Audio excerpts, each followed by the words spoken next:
All right, everybody, welcome to vlog number 2, my journey with DUPUYTREN's Contracture. Now, what happened earlier today, we had a microphone glitch where we had the microphone muted on a video that we prepared, and unfortunately, since you can't hear it, I'm not going to use it. So what I've done is I've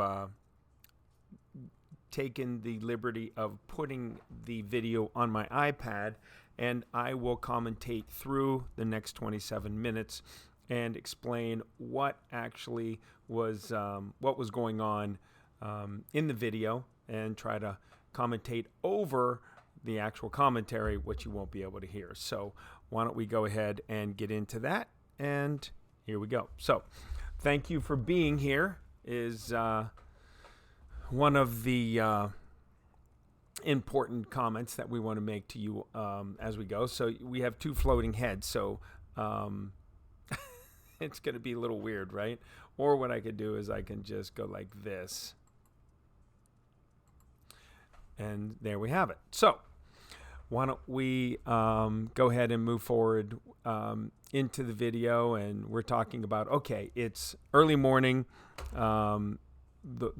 What we need to accomplish today is take a look at the bandage, take the glove off, take the splint off, and also take a antibiotic. So since we had some infection post-surgery, we needed to go ahead and refill one of our antibiotic scripts, and we're starting a new antibiotic series as we speak. So here we go. We get into step 1 of the removal process. We took off the makeshift splint, which was prepared for me, and that's for when you sleep in the evening, so that as you're rustling around, number one, you don't bang your fingers, but also when you sleep, you normally curl your hand. And so you can see that I'm explaining that my fingers are nice and straight throughout the evening. You want to keep them straight. And I'm trying to explain that as you sleep, the tendency for your hand is to curl up into a fist and just have a nice relaxation event throughout the evening. So I'm explaining here that there is gauze that's already on my hand. There is a exo film that they use as a barrier between the wound and that large square of gauze. And again, the reason why that they do that is obviously they don't want the gauze to stick to the wound and rip off any scabbing or protective layer that the body's naturally healing. So you'll see as we get into this that that's exactly what occurs in one portion of my hand between my pinky and my ring finger. There is a wound that's open, and because of the scabbing, it gets stuck in there, and it is very painful to remove that. But after 5 minutes of complaining and being a crybaby, I finally rip it off. So they always say, just rip the Band-Aid off. It's much better to do that than just play with it and peel it little by little. So that's what we finally did. So I'm starting the process to remove the glove, obviously, and you can see me removing the glove. And there is some of the seepage from my wound. And as I go through this, what I'm going to try and do is see if I can't go ahead and increase the actual size, so you can see this a little bit better.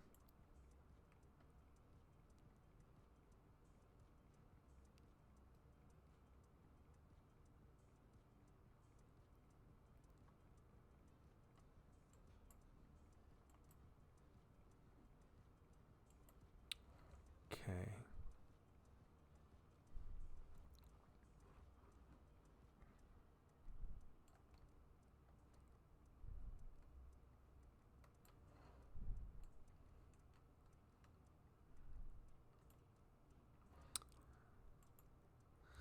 So here we go. So now you can see that I've gone ahead and increased the level. So now you got double screen because of the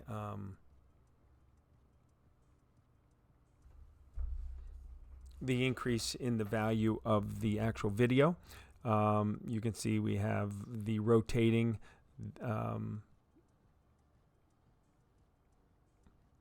emblems, as well as the On the Screws logo, and then DUPUYTREN's Contracture vlog number 2. So since this is a video, you're going to see, and here we are, is where I tried to peel that off, that little piece between my pinky and my ring finger, and it's very, very painful, and you can see he's just hanging there. And now I'm showing you the actual seepage of the fluids from that healing of the hand.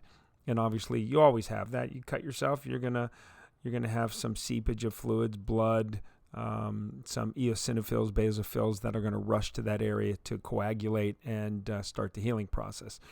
That yellow film is the exofilm that we've placed on there to protect that wound from the scabbing and the healing process. So you can see that I'm having a difficult time with that one portion of the bandage, which is between my right hand's pinky and ring finger. Now, it feels as if, or felt as if, there was a stitch in there that was really, really deep. And you can see I'm trying to point out that in that little crevice there is where I have the issue with the snag. But then I'm also showing you that you can see how far up my fingers the actual incisions had to go to get all of the scar tissue out of there. And I was explaining to you that my finger is wiggling involuntarily just because of the healing process and the damage to it. So here I am trying to get that off still, just being a big baby about it and looking for sympathy into the camera. Please, please, please, somebody feel sorry for me because this hurts. And sooner or later, I finally say, this is BS, and I'm just pulling it off, and that'll be that. So I don't think we've gotten to that point yet, but it's kind of funny watching the video with you and commentating on what a big baby I am right now in this process. Did we get it off at some point? Maybe not. There it is. Finally did it. Let's take a look at all of that damage and all of that excess blood and scabbage that has been peeled away from the site of, and then you can see I'm peeling off that exofilm, which is the barrier. And I wasn't sure if it was going to come off that easy, but here again, continuously showing you all of the underside of that gauze pad, which is the protective layer. So here's the first view of that incision site for my hand, and Frankenstein, right? Look at that. So that's reality. So it starts down the middle of the palm, moves up in a vertical pattern, then cuts across towards the pinky, and then all the way up through that pinky, all the way almost 2/3 of the way up through the pinky. The ring finger, same thing, 2/3 all the way through the underside of that ring finger. So you can see it is a significant surgical procedure. You can see how swollen my hand is, how puffy not only the palm is, but the back of my hand. And, we have some of those Steri-strips which keep the incision closed on my fingers.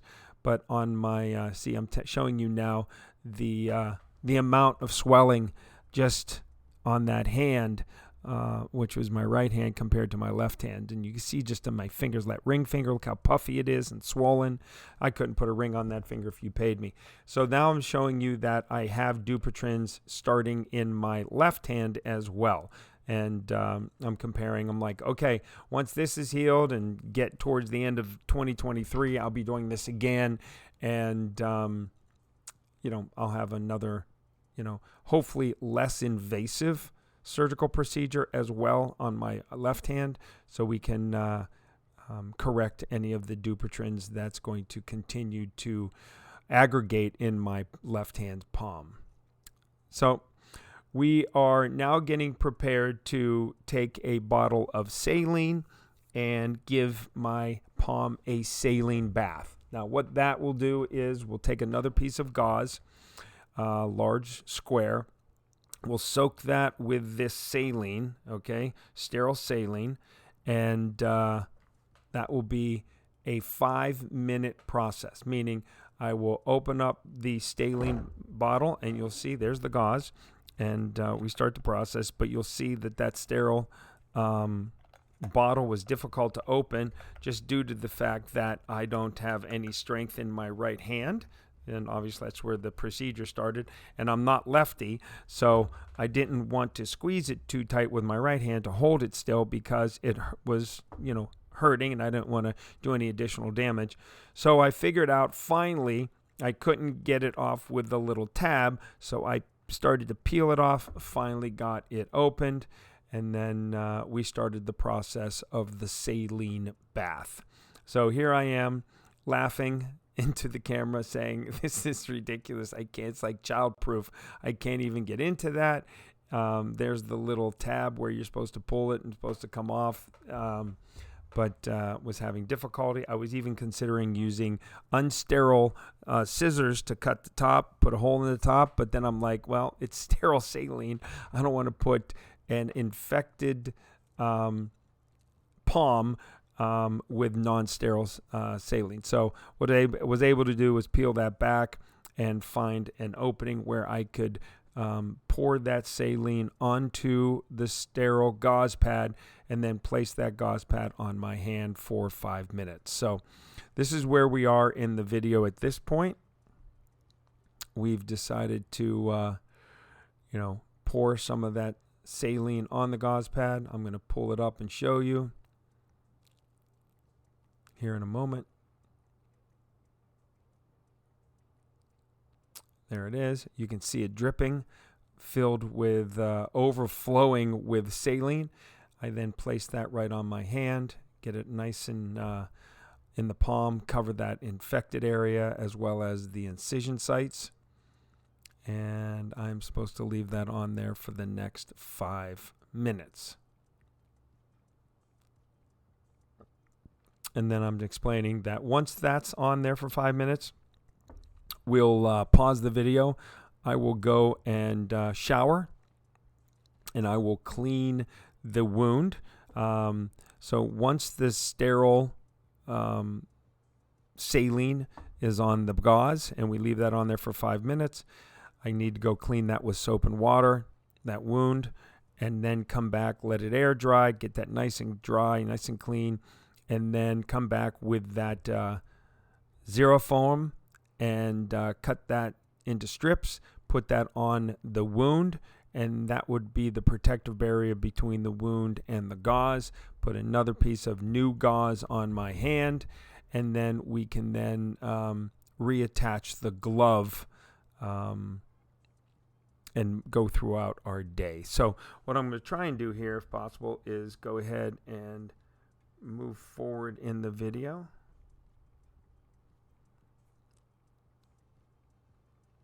And I don't know where we are at this point, but I believe since we have not changed clothes at this point, we haven't gone and removed that saline patch and then gone to take a shower at this point. So again, lots of commentary about the process, the healing process. 8 weeks is probably where we're going to be, have full range of function. So there's the stera pad still on there. We take that off. There's a little bit of leakage from the incisions, and I'm just dripping all of the excess saline onto my hand again, continuing to try to give it a good bath and put as much saline in there as possible. Shake that off. And then at this point, saying, okay, I'll see you in a minute. So what we've done is we've gone, taken a shower, got changed, and we're back at it about 45 minutes after we started the vlog, about 7 a.m. And you can see we have a change of clothes, and we're going to start talking about, okay, we're going to cut this zero form up. We're going to use this as a barrier protector between the gauze padding and the actual open wound. So we'll start with the process of doing that. I'm going to fast forward a little bit of this. You don't need to really worry about all this stuff. Try to show you exactly what that looks like. And now again, I'm trying to do this myself, and I paused the video again, and I have to go upstairs and have Sarah take a look at helping me, because I just can't do it left-handed. So there's the first gauze on the middle of my palm. I want to place that on there gently, and then what happens is it falls off while I'm trying to cut the next piece. So then I have to cut another piece because it's not sterile now, and reattach and reposition that. And at that point, I go up, pause the video, go upstairs, and get Sarah to cut the remaining strips and get it on my hand, get the coverage, and then we'll finish up with a gauze pad and the glove presentation. So I'm going to move forward through this. Okay. Again, I'm laughing because I can't do this myself. It's embarrassing, and you feel helpless. So here we are. I got the gauze on. I have the zero form barrier on, and now I'm trying to get this isotoner glove on. So I find it not too difficult to get it on, not painful. And then once you get that on, that glove on, your fingers are pretty mobile, and you can see me starting to say, "Oh, I got some mobility here." Day one I didn't, but now day two, I'm feeling much more confident that the healing process has progressed, and I'll be moving forward. So I was extremely excited about that. So I'm still trying to get the glove on. Here we go. The glove is now on completely. Pad on underneath. Zero form protecting it. And again, that will be once every day in the morning when I wake up. Get that gauze off. Get the zero form off. Give it a saline bath. Check the incisions. Make sure it's looking healthy. And then take the antibiotics 3 times a day. And then take a shower, wash all of that off, let it air dry, and then come back and then start the process over again, which is the zero form as the barrier, and then the gauze square, and then the glove. So Friday of this week, today's Wednesday, so Friday, 7 a.m., I'll be going to my second physical therapy appointment with Tony, and we'll see what's going to happen. They'll probably take the glove off, take a look at the incisions, and then start finding out what range of motion we have, etc. Make sure that we're on pace for full recovery. So I think what I'm going to do at this point is I'm just closing out that video. I will...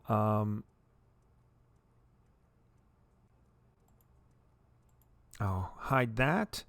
I will then, of course, reopen my camera. There we go. As well as take a look at what's next on vlog number 3. So vlog number 3 is going to be very similar to vlog number 2, okay? But vlog number 3, hopefully, we'll have all of our microphones and our values, at the right level so everybody can hear us.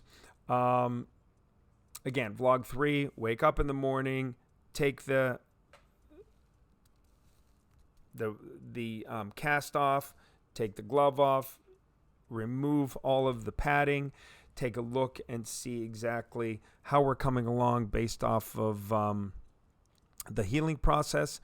And then at that point, put a saline bath and then wash it all down, and then go through the process of tidying it up and putting the glove and the gauze back together. So we will see you tomorrow morning for that. And like I said, I hope to play a little bit of Golf Clash in between, and do some live streams so that we can chat and give you some updates as the progress goes. So with that being said, thank you for watching. And again, as we always say, hit the like button, hit the comments below if you want to know anything about the disease or the condition. Any kind words of encouragement is always is a pleasure to read those as well. I'll respond to those as they come in. And then, of course, if you're not a subscriber, I mean, this is only, content about a condition that I'm going through right now, Dupuytren's contracture. But I do play Golf Clash. I will be uploading some tournament information, some tournament videos, as well as the checkpoint challenges, golden shots. Still, we'll be doing all of that stuff. So until then, thank you so much for watching, and we'll see you vlog number 3. All right, everybody, welcome to On the Screws Golf. We'd like to thank you for being here on the stream. So what? And welcome to DCF&P, baby. And again, thank you so much for attending, and please consider subscribing.